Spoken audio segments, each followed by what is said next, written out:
Olá pessoal, tudo bem com vocês? Tudo na paz? Palmares. Tentaram destruir este quilombo de todas as formas. Foram inúmeros ataques, tentativas de negociações, uso de espiões. Nada dava certo. Mesmo profundamente debilitado, Palmares, tal qual Fênix, renascia das cinzas. Se reerguia e voltava a se tornar grande e importante, ameaçando toda a estrutura colonial. Mas uma tentativa ainda não tinha sido feita. Não tinham pedido a intervenção divina. Pensando a minha, a sua, a nossa africanidade.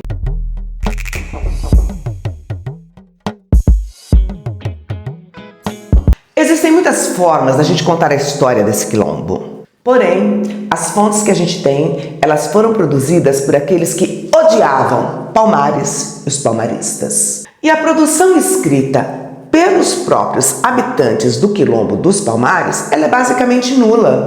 O que a gente tem são as fontes orais, as lendas populares e os mitos criados e divulgados sobre o quilombo e os seus líderes. Por mais de 100 anos, esses negros que fugiram da escravidão e se refugiaram na Serra da Barriga, desafiando reis e governadores, eles construíram uma história de luta pela liberdade. E eu vou começar pelo ataque feito por um padre.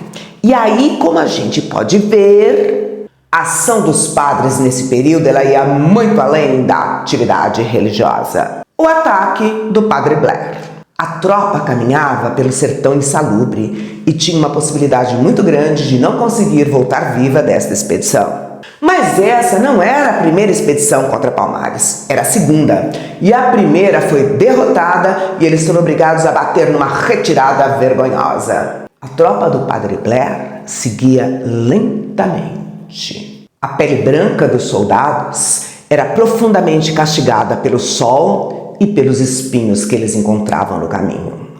Em contrapartida, a Serra da Barriga era uma fortaleza natural e um lugar de refúgio para negros foragidos que buscavam recriar a liberdade deles. Entre as árvores rasteiras e espinhosas brotavam as palmeiras, uma vegetação semelhante à da África Central, que além de um lugar de refúgio, recriava a terra natal desses negros que estavam fugindo da escravidão. Como nos conta Felipe Damasceno, doutor em História pela UFRJ. O padre João Blair, ele nunca tinha pisado naquelas terras, mas a tropa dele, composta por brancos e por indígenas, conhecia bem a região. Ele não tinha experiência militar, mas ele era descrito como terrivelmente cruel. E quem contratou ele foram os compatriotas dele, holandeses. Vamos entender melhor essa história. O açúcar e a escravidão dominavam a economia do século XVII e viviam uma interdependência. Portugal foi o pioneiro da produção açucareira e dominava o mercado escravista da costa africana. Mas essa hegemonia não durou muito. A Holanda nasceu como uma grande potência e peitou Portugal de frente. Meus anjinhos e minhas anjinhas, este é um contexto muito complicado da geopolítica europeia. A Espanha assumiu o trono português e proibiu a Holanda de refinar o açúcar brasileiro como a Holanda sempre fazia. A treta estava montada.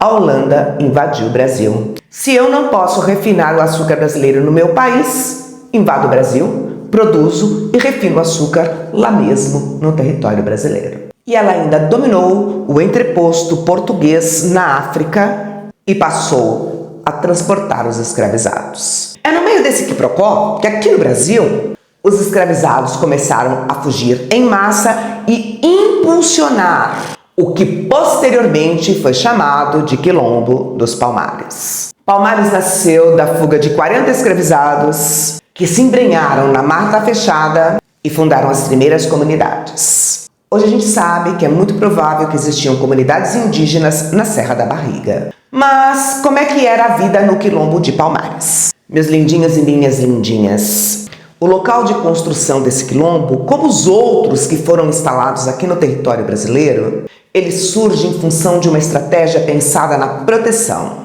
Palmares surgiu numa região de serra, o que contribuía para a segurança do quilombo. Ele era formado por uma junção de mocambos. Mocambo era um pequeno aldeamento de escravos fugidos e a junção de mocambos é que formava um quilombo. E no caso de Palmares, nós temos vários mocambos, como a Cotirene, Aqualtune, Zumbi, Cerca Real do Macaco. Esses eram os principais mocambos e os seus chefes. Mas a galera que morava em Palmares chamava o quilombo de Angola Janga, o que significa Pequena Angola. E aí assim, enquanto as autoridades ficavam lá brigando pela produção açucareira e pelo tráfico negreiro, os escravizados aproveitavam essa brecha e fugiam em massa. E nessa bagunça entre portugueses e holandeses, ninguém viu que estava surgindo um novo reino aqui no Brasil: Palmares. Quando os holandeses vitoriosos se estabeleceram no Brasil, veio o primeiro baque: as invasões dos palmaristas nas roças, pegando tudo o que podiam nas plantações. Foram chamados de negros da mata. Mas até aí, esse era um prejuízo administrável. O grande problema era a falta de mão de obra. Cadê o escravizado? Estava na mata, vivendo livre, leve e solto. Aí, os holandeses enviaram um espião para Palmares. E o Bartolomeu Lins descobriu: existiam dois grandes mocambos, os dois fortificados. O quilombo vivia da agricultura, caça e pesca, mas eles obtinham armas e munições com os portugueses com quem eles mantinham negócios. Meus amores e minhas amoras, os quilombolas sempre mantiveram relações comerciais com a população livre que vivia ao redor do quilombo. E esta relação, ela era proveitosa tanto para os comerciantes que adquiriam os produtos produzidos no quilombo, quanto para os quilombolas, que além dos produtos que eles não produziam, tinham informações a respeito dos ataques planejados contra o quilombo. Bom, Palmares tinha uma capital, o Mocambo Macaco, fortificado por uma muralha de pau a pique, com vários baluartes e somente 3 portas de entrada. As 3 fortificadas. Era protegido à distância por postos de observação. Bom, no princípio eles eram chefiados por chefes com sangue nobre da África. Depois a chefia passou a ser exercida pelos mais aptos, os mais capazes. E a professora Silvia Lara, dentre outras coisas, explica direitinho esta hierarquia do quilombo dos Palmares. Mas voltando para a história do padre João Blair. O padre e a tropa dele caminhavam horas a fio sem encontrar nenhum quilombola. Era chamada Guerra do Mato, uma guerrilha, uma estratégia. Quando as tropas do padre avançavam, os quilombolas recuavam. Quando as tropas descansavam, eles atacavam, fazendo saques e assaltos, roubando os mantimentos e deixando a tropa desguarnecida. O tempo e o terreno hostil desgastaram essa expedição. O padre adoeceu, foi substituído, mas a tropa foi obrigada a bater em retirada e destruiu apenas um pequeno mocambo. Mas os holandeses não desistiram, mandaram mais 2 expedições. As 2 foram derrotadas. Mas os holandeses começaram a achar que estavam gastando muita grana nesse processo e resolveram deixar para lá. Um pouco depois, aconteceu a insurreição pernambucana e aí Palmares deixou de ser prioridade. Em 1654, os holandeses foram definitivamente expulsos do Brasil, mas nem tudo são flores. Os holandeses se estabeleceram nas Antilhas, passaram a produzir açúcar de beterraba. E Portugal não conseguiu fazer frente ao preço e à qualidade do açúcar antilhano. A produção açucareira brasileira entrou em crise.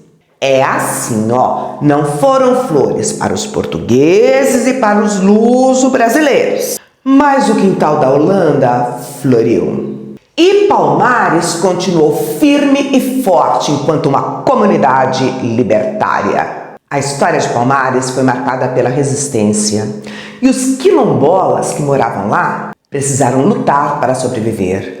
Eles não tinham um minuto de paz. Depois que os holandeses foram expulsos, os portugueses realizaram uma série de expedições contra Palmares. Às vezes, 2 expedições por ano. Apesar das perdas, os palmaristas venceram todas essas expedições. Fazendeiros de Alagoas e Porto Calvo celebraram um tratado de união perpétua e formaram uma tropa poderosa para destruir Palmares. Participar dessa expedição seria um excelente negócio.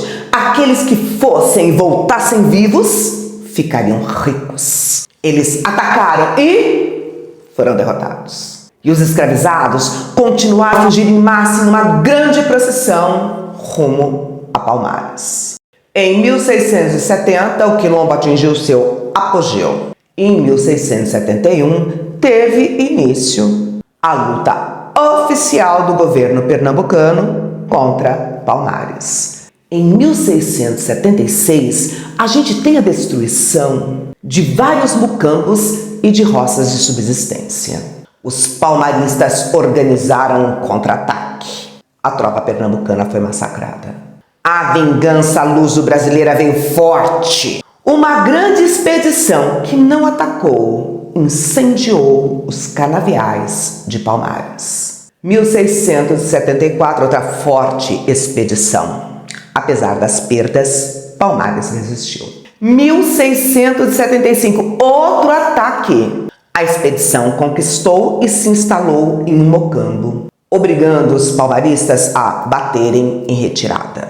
Os quilombolas se reorganizaram, atacaram e a base conquistada pelos luso-brasileiros foi perdida. Eles foram obrigados a bater em retirada e voltar para Recife. 1677. Tropas pernambucanas atacam novamente diversos mocambos. Um ataque sangrento, inúmeras perdas. O mocambo de Subupira foi destruído e lá eles estabeleceram uma base militar que saía em ataques relâmpagos sobre outros mocambos. É aí que o governo de Pernambuco vem com uma proposta de paz. O governo de Pernambuco queria integrar Palmares e os seus habitantes à colônia. Os palmaristas iriam para Cucaú. Gana Zumba, o rei do quilombo, viu nisso a possibilidade de um acordo de paz e da prosperidade para o povo dele. E por isso ele enviou seus emissários para o Recife para que eles negociassem a paz. Meus amores e minhas amoras, normalmente a gente vê a referência a este homem como Ganga Zumba, que é a forma mais popular. Mas Gana não é um nome, é um título, que traduzido do quimbundo significa sacerdote ou líder espiritual. Pensadores recentes convencionaram chamá-lo de Gana, que na tradução do quimbundo significa senhor ou fidalgo. Nas fontes portuguesas nós temos as duas grafias, mas Gana Zumba é o nome que os europeus davam aos reis, aos chefes dos chefes em África. Por isso, Gana é mais apropriado. Bom, mas e o acordo de paz? Os portugueses solicitaram a deposição das armas e ofereceram a alforria para os habitantes nascidos em Palmares. Mas essa proposta de paz dividiu o quilombo. E começou um conflito entre as lideranças. Zumbi, o sobrinho do Gana Zumba, não concordava com a ideia de que aqueles que não tivessem nascido em Palmares voltariam à escravidão. Gana Zumba morreu envenenado e Zumbi assumiu a liderança. E a guerra contra Palmares recomeçou, cruel e sangrenta. Mas meus lindinhos e minhas lindinhas, Palmares não apenas sobrevivia, como florescia a olhos vistos. E Zumbi foi líder por mais de 17 anos. Palmares chegou a ter 20 mil habitantes e continuava a promover ataques e saques às fazendas, além de uma massa de escravizados fugindo das fazendas em busca de liberdade. Palmares era uma fortaleza intransponível. O governo pernambucano tinha tentado de tudo e Palmares permanecia em pé. É aí que um padre super famoso, um pop star, foi consultado. Padre Antônio Vieira. O rei português em pessoa consultou o padre. Cara, será que não dá para apaziguar os ânimos, catequizar os aquilombados e formar ali uma comunidade jesuítica? Vieira foi categórico. Nananina não.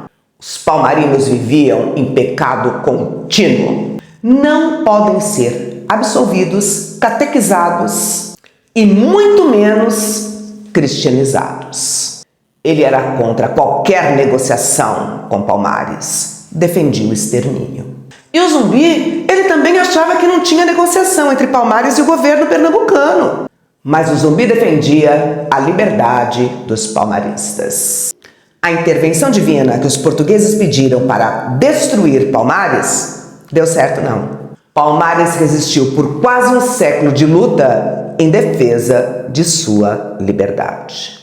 E aí, o governo pernambucano resolveu recorrer a um bandeirante paulista, Domingos Jorge Velho. Eles não gostavam dos paulistas, não. Achavam o povo bárbaro e pouco civilizado. Mas Jorge Velho, ele era conhecido por sua eficiência e crueldade. O cara perfeito. Jorge Velho vai conversar com os governantes e, para a surpresa de todos, ele diz: eu não quero grana, não. Eu quero poder. Que nesse momento era entendido como terras e escravizados. A destruição de Palmares transformaria Jorge Velho em um homem muito rico. Ele atacou o mocambo capital de Palmares, o macaco, que resistiu por 3 anos a fio.